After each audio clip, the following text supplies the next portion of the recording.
Hey guys, welcome back to the garden. I got some bad news.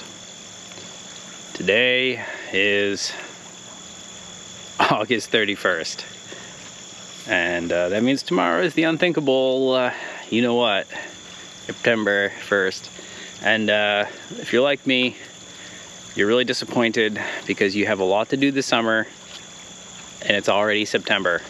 So, not so happy about that. But still got some pollinators in the garden flying around me here. This guy right here, you know, he's just coming in to remind us that summer's not over. And if I look behind me, this might be the best my garden's been looking all year. So I should still be proud of that and enjoy the next couple of months as the garden goes from its peak to its descent into the fall and the winter. And before you know it, I'm going to be starting seeds again. So, end of August tour, let's take a look at what's growing on in the garden. So one thing that I've been pretty happy about this year is this fig. And this fig is getting pretty tall. It's taller than I am. And it does have some fruits on it. So if we kind of look for them down here, they're at kind of like the leaf nodes. Got a fruit here, right here, and you know, these aren't huge. These are, you know, the size of an acorn maybe. But it's nice to see that it's fruiting. And behind me, is this normal? Cosmos that are, you know, 7 feet tall everywhere. I think for a lot of people, this is a dream. For me, it's kind of unexpected because you can see how big these Cosmos stems just got this year. Volunteers, you know, it's like a 1.5 inch wide diameter stem there, and they're just super healthy. Meanwhile, the tomato I was looking the most forward to this year, not gonna lie, the Roma, nothing. Right here, Roma number 2, also nothing. I won't give up complete hope here. I could decide to cut these Cosmos down. With that said, I don't think I will. What I have been doing, you can see this Cosmo branch is going sideways. You know, the flowers are up right here, great. But if you look over there, these things just root into the ground and they're gonna grow kind of like crazy if I keep letting them do this. So I will just cut that off most likely. And I have some other plants behind here. I believe this one right here is one of the flowers that I planted early season. And it's kind of growing, you know, towards the sun here, which is fine. But I really haven't seen any of the actual flower buds start to form on these. And I'm getting a little bit, I don't know that concerned is the right word, but I'm not sure that I'm going to see flowers on that one this year. Let's take a look over here. So the corn, one of the nicest things in my opinion of the summer is just seeing the corn kind of swaying in the wind here and just watching it grow. And you can see that it's done pretty well. It's maybe, you know, 5 feet tall or so. And some of the corn is just looking really good. I've already eaten quite a few, and it's, you know, it probably could be a little bit bigger, but these corn taste absolutely delicious. And you can just kind of, at this point, this one I could just rip right off. And what I've been doing is actually just taking a knife and kind of cutting the corn and then eating it as kind of like a side dish. And it tastes really good, really good. Did I say it tastes really good? Over here, tomatoes. For me, this is a nice reminder of how, you know, the garden and the harvest is still going. You can see right here, we've got our sun golds and we've got plenty to pick. One of the nice things for me is I haven't been seeing too many chipmunks around in the last week. With that said, I'm not sure if the resident hawks, you know, paid a visit, if the resident fox paid a visit, if the resident cats paid a visit, or if I just haven't been outside in the garden enough. But either way, it's nice to see some of my tomatoes. And yes, these ones, for the most part, reach the top. That's kind of their goal that I set for them each year. Tell them, hey guys, get up there and hide from the chipmunks. Down here, we got our apple yellows. These have been really good. I've got plenty I've got to harvest. I'm looking forward to grab my harvest basket right after this, coming out here and collecting a few of these. And one of my lesser performing tomatoes, and right now this one looks a little sad, but we've got a nice little mortgage lifter, and you can see, I mean, this one's ready to just pop right off. So I did put a little bit of force to that, but honestly it was already pretty ripe, so I might as well take it off. The mortgage lifters, this is not going to lift my mortgage, I'll tell you that. I did grow some maybe 2 years ago that were probably bigger than my hand. This one is not, and they still taste pretty good, but probably not ones I'll be collecting seed on, just because I like to take seed from some of the better looking tomatoes. And of these apple yellows, I don't know if there's a candidate here in this particular, you know, batch that I would kind of say I'd take seed on, but some of these sun golds look pretty nice. You know, I have plenty of sun gold seed as it is. My seeds are actually really performing really well, so I might just keep the ones that I have, but you know, I might take seed on one like this, like a nice kind of big one there. But then again, you gotta kind of think about it, like this one's a little bit orange, but maybe it's got a little red to it. I don't know, is it reverting back to a normal tomato? I don't know. Looking down here, you can see we've got what I was calling the winter red. These ones were red all the way through late winter last year, and yeah, they tasted really good, but I didn't actually know which tomato this was, so I just decided, hey, take seed from it, call it winter red. It was some of the deepest red tomatoes that I had last year. And as we're looking down the path here, you can just see that it's just, you know, it's a pretty nice looking garden at this point. We've got our corn on the outside, tomatoes, definitely got the tallest, you know, right here on the inside. So we're over here in the pepper row, and there's actually a little frog right here. And it's not totally uncommon for me over in this area because I have a little water feature to my left, and with the humidity today and just how maybe how successful that water feature's been this year, we've got a lot of frogs, some turtles, some fish, and things have been going really well for that. So they're kind of spreading out, and I can only imagine it's actually good to have frogs in the garden collecting all the insects and whatnot. So I don't know, maybe this guy's been fighting off those those chipmunks. I'm not sure. Taking a look down in this row, this is the herb section. Not really those kind of herbs for you growers out there, maybe in the future. But we've got some thyme and some oregano. And I'm not really concerned that this looks like a tiny little patch or whatever. The fact that it's still alive and green after like 3 months, that's probably going to do really well next year. And it's going to be really nice to have all those herbs. So I'm pretty happy with that. Over here, I still have a couple dill, but not impressive. So for some reason, the dill hasn't, you know, done much. I don't know what the deal is with that. And our basil plant's doing really well. So look at this guy. I think I actually came across here maybe a few days ago and cut some of these top flowers right here to try to help it slow down from bolting. And it's hard to say if it's doing anything or if it's effective, but I figured I've got so much basil, might as well. I did kind of skip over the peppers because of the frog, but right here we've got Fresnos. These have been kind of just chilling on the plant for a while now. This has a really nice color, feels really nice, but these are going to be potentially very, very hot. And I got some other hot peppers over here. These are the Jalafuegos. And as I look down here, we've got a couple of poblanos. Not like the biggest ones. These are kind of on the smaller side. I had a lot of success growing poblanos in raised beds where the temperature of the raised bed itself probably got really warm in the sun. And so I do think that the poblanos probably would like a little bit more heat than what I'm providing here, but that's okay. I don't know that I'm going to build a structure specifically for like warmer temperature peppers for next year, but you know, I'll think about it.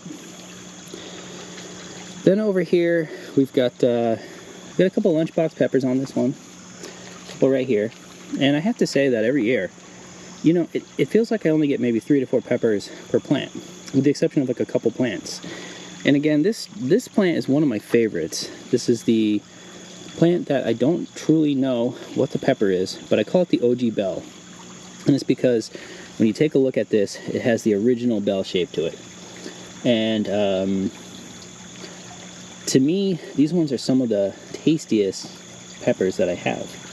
They taste delicious, and we got one down here that's ripening up, turning orange. And this is just a nice, healthy sized pepper plant.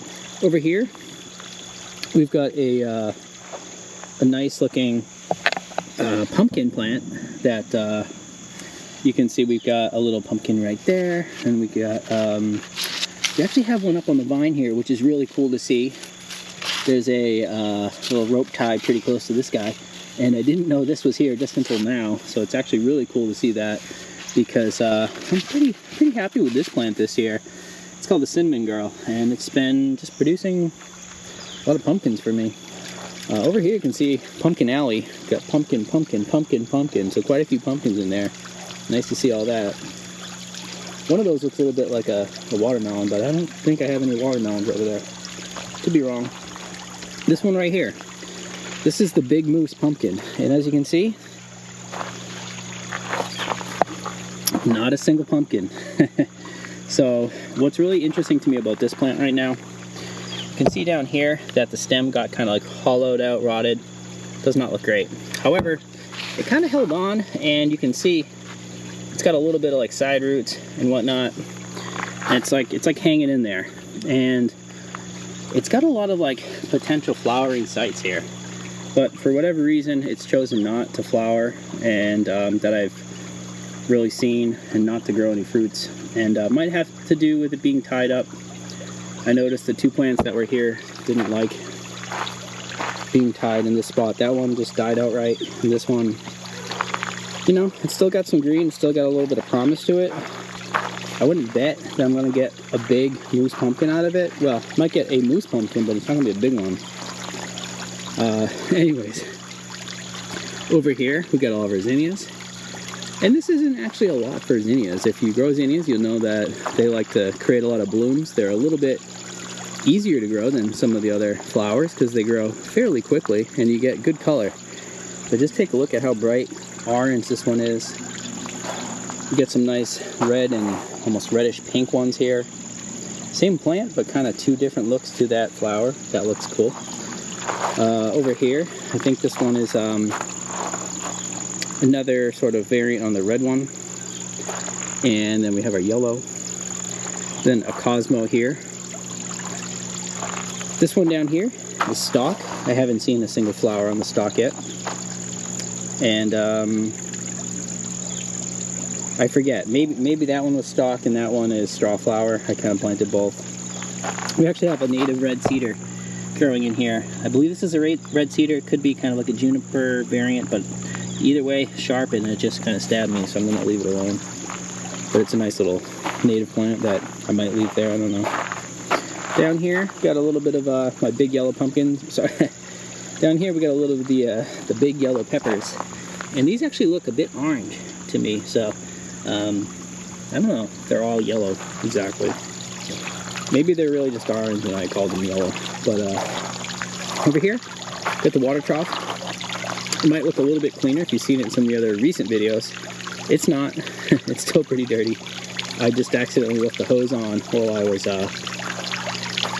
filling it with some water the other day. And I really should have emptied it out and cleaned it, but it's nice for the ambience, and this just recycles water, so it's not wasting water. It's also nice to just scoop some out and, you know, water some of the plants if we need to. Down here, we've got our kiwis growing up on the side of this. We got an ornamental banana, and I gotta give this one a little bit of water. Haven't watered in a few days, and if you can kind of tell here, I need to uppot that before the end of the year. Probably something that I should do in the next 1 to 2 weeks. And mostly so we can get some better resources, better nutrients into the plant, let it grow a little bigger. But that one's definitely going inside this year. I don't think that stands a chance outside. My two better ones here, the Hardy bananas, smaller but healthier looking, as you can see, because they got, you know, all the ground as their advantage. This one's doing really well. It's been popping out, you know, a new leaf maybe once a week. And yeah, pretty happy with how this one's doing. I am going to try to cover that when it starts getting cold and starts to die off and try to protect it. Same thing over here. Another nice looking banana plant. You can kind of see, maybe I got to give it a little bit of water, right, or a little bit more soil right there. Looks like some of the roots are starting to pop out a little bit, but that's okay. This whole section right here is getting taken over by strawberries, and I'm definitely fine with that. I have a concept or an idea that I might just go ahead and cut this landscape fabric out of the path and just take big chunks of strawberries and just pop them over in other parts of the garden where I need to put some ground cover. So seems like a pretty good way to handle it. It'll be fun to do that. Over here, got some asparagus. Probably grew fairly recently. You can see how like greenish and nice this looks and fresh. I could probably still eat this stuff too, but it is going to seed up here-ish. So we're just gonna let it be. This section's looking nice. We got hibiscus flowering, looking really good. Got our blackberries in the middle. I got a few of those about a week ago or so. Birds always fight me for them. And then something I'm just seeing now, maybe you guys can see it here, maybe not, but maybe. Let's head into the strawberry fortress, this little container I built. Take a look at this. What do you know? We got more strawberries. So you can see the mess on that paver right there. Some things have been there munching. And the strawberries on this side probably didn't perform as well. They're just kind of small, medium size. This one you can see has got a bite taken out of it. They didn't do as well as the ones over here on this side. But right now I actually don't have a great sense of the fruiting seasons. And that's because there's so many different types of strawberries in here. And this is really the first year that it's kind of filling out. And the whole goal of building this sort of aluminum container and burying it a foot down into the soil was to keep the rodents out. Because last year I got maybe like 2 or 3 strawberries, and this year I got like 20 to 30 pounds of strawberries. Probably more than that, to be honest. I probably got about 100 pounds of strawberries, and I probably had to get rid of about 1/3 of those because of there were still other insects and pests that I had to deal with. So either way, we got looks like a whole nother batch of strawberries about to pop up for the season. But the hibiscus is looking nice. It does have a vine that's trying to attack that, and that vine, it's like a trumpet vine. It's been pretty much everywhere this year, all over my property. I'm not super happy about that. It's definitely been one of the worst vines, worst things I've had to deal with this year. Looks like I got my chives hidden down in there. And whoa, look at this. We have a massive tomato plant that this is just a volunteer, and I let it grow out of this old kind of composty area, but you can see lots of tomatoes in there, and there. So I'm kind of wondering what is going on with these chipmunks. Why are they not eating everything? Why am I seeing my own fruits of labor? Behind here, we've got some more strawberries. Some nice big leaves. This is a cherry tree that I transplanted in here at the beginning of the season, but I had transplanted like 3 or 4 times in a row before that. I think for next year, I'm going to prune it a little bit lower. So all these lower facing stems, I'm going to cut probably, like all the lower ones off.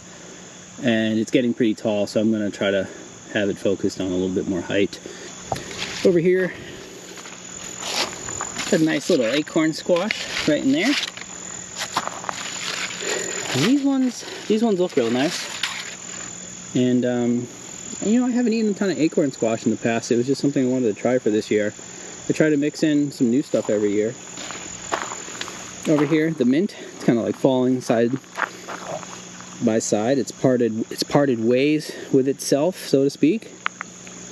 Got a few weeds growing in there. I noticed the bees do really like this particular weed, so probably why it's making it this far in life. And I just noticed this. First and only purple pepper of the season. I'm gonna just pull that right off before it gets eaten by something else.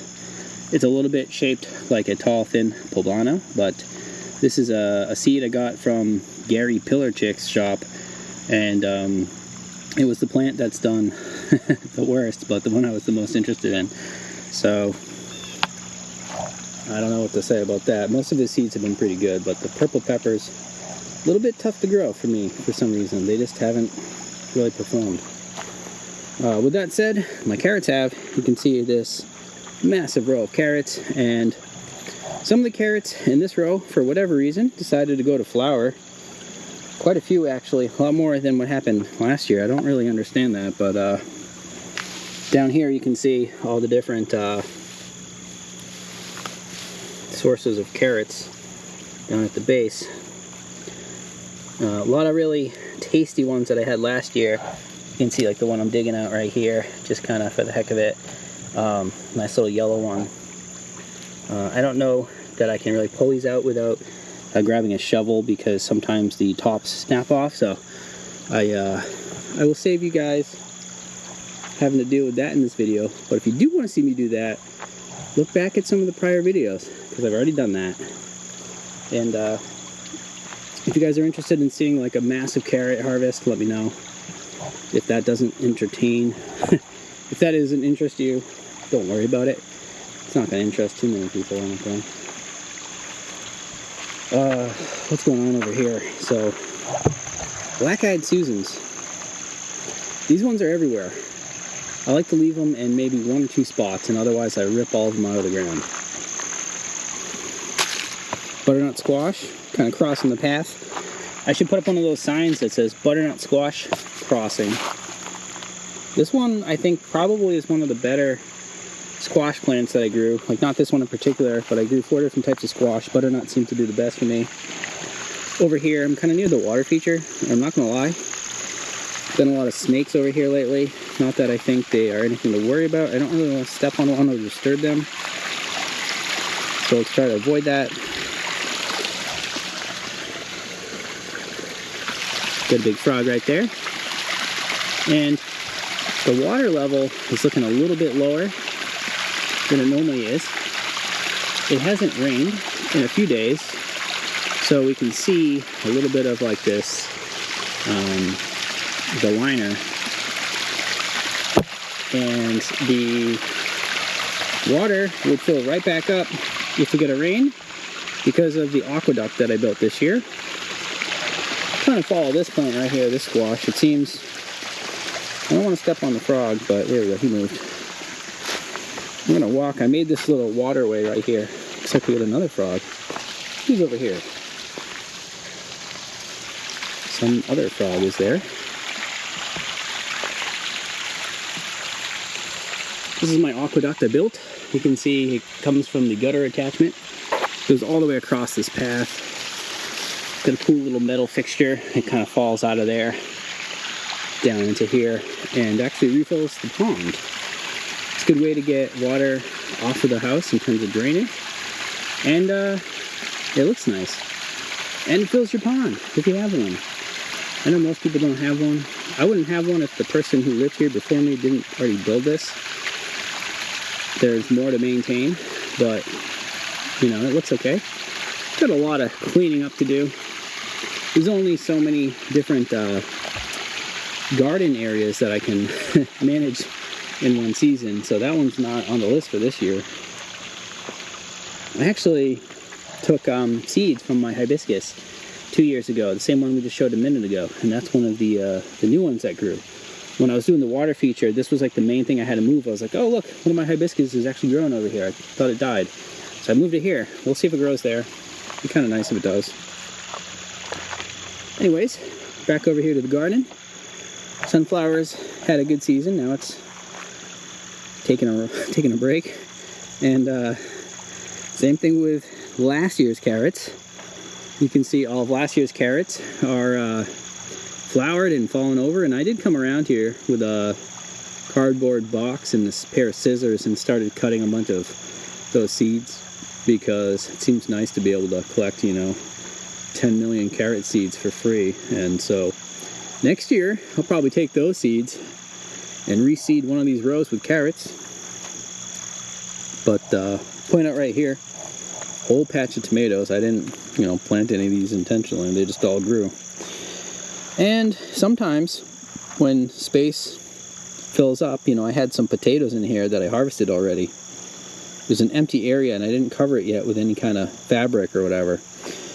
And then these started growing. I was like, well, just let them keep growing. So I'm pretty sure that if I did absolutely nothing in my garden, I would be coming back to a full garden at the end of the summer. If I had, left it and didn't look at it, but I don't think that's possible. I'd have to look at it every day. Over here, and in fact, I'd probably start a new garden as an experiment and leave this one going. I will say it would be filled with all weeds too. It's undeniable that some of these weeds just don't stop coming in. This one right here, Shaggy Soldier with the little buttercup-ish looking ones. It collects like a pretty heavy root mass. It's very difficult to weed in large numbers once it keeps going. Right here, can any of you guys guess what that is? A little late in the season, I planted some bulbs. That's your second hint. Third hint is it's a dahlia. So this is my dahlia. In fact, I had several, but this is the only one that seems to have actually grown. So it's okay. It was a gift. Someone gave me some bulbs and made sense to plant them, I think. Right here, celery. Celery's doing really well. That was using my Jang seeder. All the carrots I did with my Jang seeder. This whole row took me less than an hour to seed, and that was filming a video doing it, so maybe 10 minutes if you weren't filming. Weed, and then a weed, not weed, a weed. Little pepper plant. This one got eaten by, I don't know, a deer and probably a rabbit. Came back though, that's cool. Got a nice little greens plant right here. I got to double check which one that is. Came part of a Johnny's seed pack a while ago. More celery, so the celery did really well, going down the whole line. This is a lettuce that you can see went to seed. I don't particularly care to see it go to seed again, even though it sort of already did. And then look at that, here's my watermelon harvest. Oh, yep, it's rotted. Watermelons, I've done really well with in the past, but this year, just for some reason, I did not do really well with, and I think it had to do with my placement of those. I put a watermelon around here and one over there, and one in a few other areas, and it seems like the animals got to them, kind of ate like most of the plants, and the ones that survived just kind of were in areas that didn't even grow well enough for the animals to try to eat. So down there, nice little squash, butternut hidden in there. That's what this big plant is going across, and you can see this little seed right there. This is a seed from my peach tree that chipmunks stole my peach, ate the pit and left it here. It should be cool if I actually knew what was going to be growing, but most likely I'll see the tree later and weed it out, but it's going over there for now. This right here, oh, by the way, carrot seed really will stick to you, and it looks a little funny. It's got these little hairs on it, so don't do what I'm doing. Don't walk past a giant carrot seed bush. Right here, this is sage. So all of this smells really good. It's growing really well, kind of perfect to be honest, and it just smells so good. I've gotten a lot of compliments on the sage. Try not to fall over right about now. Oh man, look at my carrot seed everything's. Down here, just trying to see if there's anything of interest. Maybe a couple of pepper plants right here. The problem with the peppers being so spaced apart is when I'm thinking about harvesting peppers or collecting peppers, I only think about them in the main section that we already saw. I don't think about them over here. Oh. So there goes the drip irrigation for the afternoon, and not gonna lie, I kind of forgot that was right about to come on, and got a little bit confused as to what I was hearing as I was covered in carrot seed and just brushing all this stuff off. Man, that is a lot of carrot seed. So maybe we'll have some carrots here next year, right where I'm standing. Anyways, yeah, so I don't think about these peppers right here because it's hard to walk through there. You just saw me try to walk through, and it wouldn't be all that hard if, you know, I finished weeding up the carrots and maybe kind of put like another rope fence in here, something like that. Over here, back in this section, we got our kale. And I think it was probably one of my best garden decisions of the early spring was to just reduce the number of kale I had in here. I had like 12 kale, and the realization is that I don't eat that much kale. I like how it looks. I like it having it as an option, but I had maybe 12 plants here, all about this high. A lot of them don't look so, you know, hot after they die and they start to come back. They get a little bit messy, a little bit stinky, and let's like walk back out that way. Take a look at a couple more things before we wrap up the tour here. You know, I think I've covered almost everything, and things are still growing. They're still growing really well. Right here, we've got a nice blue spruce that was part of my tree project for the early spring. And you can see right here, this is my, I made this crate out of a pallet I got for free on the bottom and a few pieces of 2x4s and scrap wood. And these are all containers that are effectively like root containers, taproot containers. So they go down pretty long. This is like over a foot tall, and they're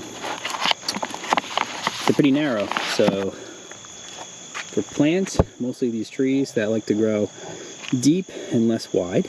And so far we've had a pretty good success here. These are all redwoods, these nice fluffy ones up top.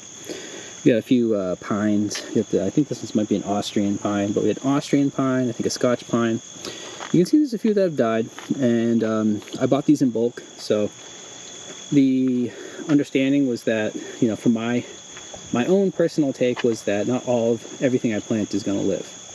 I'm going to give it my best shot to make things, you know, grow well, do well. And for the most part they are, but there's definitely some that haven't, you know, made it as far.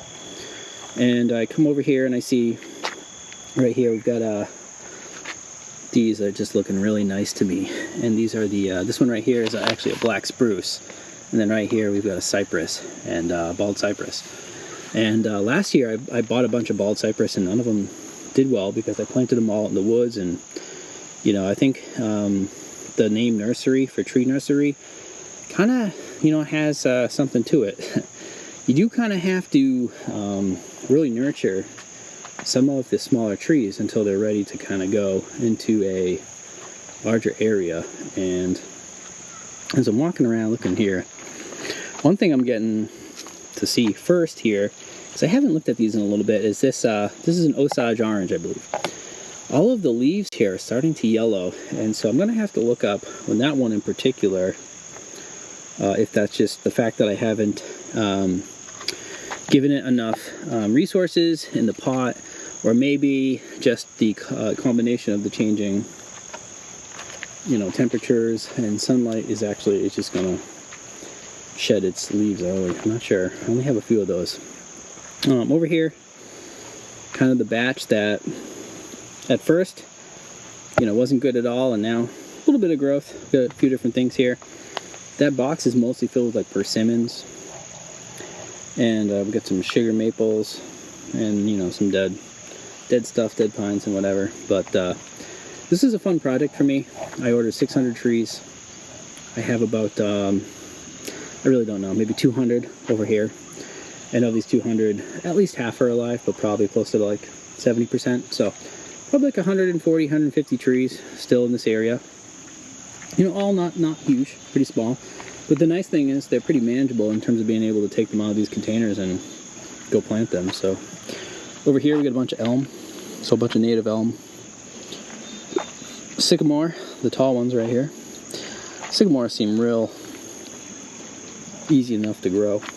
These are all pawpaw right in here. I didn't have any success with pawpaw last year, and this year I'm really happy to have as many pawpaw in containers as I do.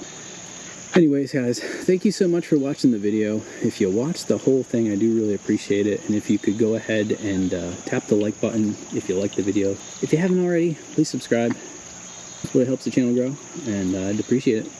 Thank you so much for watching, and I'll catch you on the next one. So one more thing to show you guys. I've got a peach tree that's been growing over on the corner of my patio. I bought this in a container maybe almost 5 years ago at this point. And you can see we've got some really nice peaches starting to grow.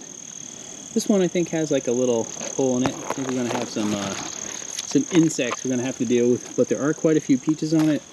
And it's really exciting to see.